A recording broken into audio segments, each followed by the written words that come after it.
So reflections on the last year. Like we've been trying to have this chat with you for a while, but you're over in court quite a bit. Like you're a hard man to get hold of. So Makara charged under the Terrorism Act in May for displaying a Hezbollah flag in November 24. And I think this was thrown out owing largely to a technical error, as in the case against them wasn't registered in time, therefore it's not going to proceed. So it kind of over before it started.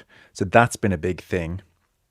Coachella, big controversy there, where at Coachella they put up a message, Israel committing genocide against the Palestinian people, enabled by the US, kicks off a big thing in the US, as you can imagine. And then in the midst of it all, video from November 23 resurfaces. The only good Tory is a dead Tory, kill your local MP. That surfaces 25. The Met investigate that. That is also past, I think, the statutory time limit, so doesn't go anywhere. Keir Starmer's calling them out. Shouldn't be at Glastonbury, inappropriate. So what's your perspective on what's happened in the last year on that front? What's kind of going on here? Well, what happened in the last year is that there was, because I've seen it, and this is not, I'm not a conspiratorial person. I've all the emails to back it up. Some of them were leaked. But the fact is that that point at Coachella doesn't, and it's taken me a while to kind of mull over this and get perspective on it, but there's an acceptable face in America of protest, right? And at Coachella, other bands, I won't name them, and well done to them. This is better than not doing anything. Other bands went there and had a flag on their drum kit or something. That is the acceptable face in America of Palestinian solidarity. And I'm sure the organisers of Coachella and the US State Department or whatever would say, well, look, you can do that, But if you actually say what the lad said, which was entirely correct, and they say it like they said it, I don't even think it was the act that they said it. It was a response of the people at Coachella. So I suppose I probably would have, and to kind of, it's not right, but I would have probably started. It's a very expensive place. It's essentially a bit of a playground of wealthy young Americans in a desert, and I would have looked at the audience at Kneecap and kind of maybe stereotyped a lot of them as people who weren't politically aware and were probably just kind of upper middle class kids. And when the lads gave the speech and led the chant, everyone in that tent was chanting Free Palestine. The whole thing, I couldn't believe it. Well, the American youth are on in a very different place. Totally. Yeah. And I think that this could have been, and I remember thinking this could be Belfast or it could be Glasgow. Right. And yeah, like there was stuff afterwards, like Jewish people ran from the tent, all lies. I was standing beside two Jewish booking agents who were trying to poach us. They loved it. Afterwards we met other bands who were playing. The lads were really unbelievably well received by both by the festival organisers, other bands, and the audience there. Right. And what happened was, and it took me ages to realise this, that what is an existential threat to the Zionist movement? Losing America. Where do you start to lose America? You lose young people. And where can you start to lose young people in the cultural space? Are Kneecap a direct threat to Zionism? No, they're not. But could they be the spark that gets that other band who has the flag, who has 10,000 or 50,000 their gig? What if they start to speak like that?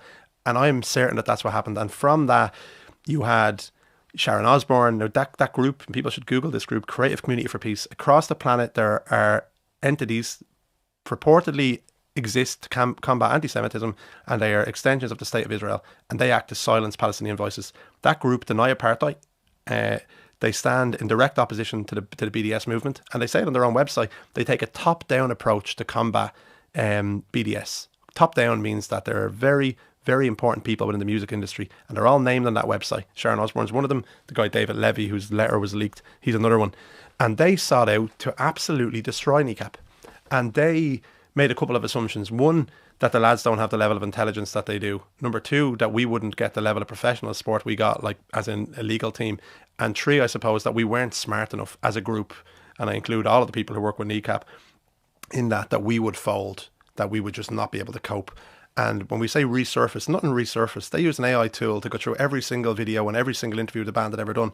You can take hundreds of examples, because I have them and I drew them up in preparation for court, and we didn't need them, that Kneecap speak about being against violence, anti-sectarianism, about being for peace and, solidarity with the working class. Hundreds and hundreds and hundreds of interviews.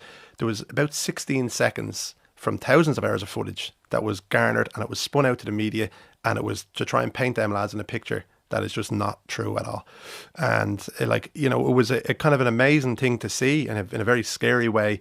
But you had, whether it was US Congress people, you had, you know, the Prime Minister of Britain, whether it was, you know, the state apparatus, the judiciary, the police, you know, to bring about terrorism charges. The reason they brought that charge was to try and restrict them travelling.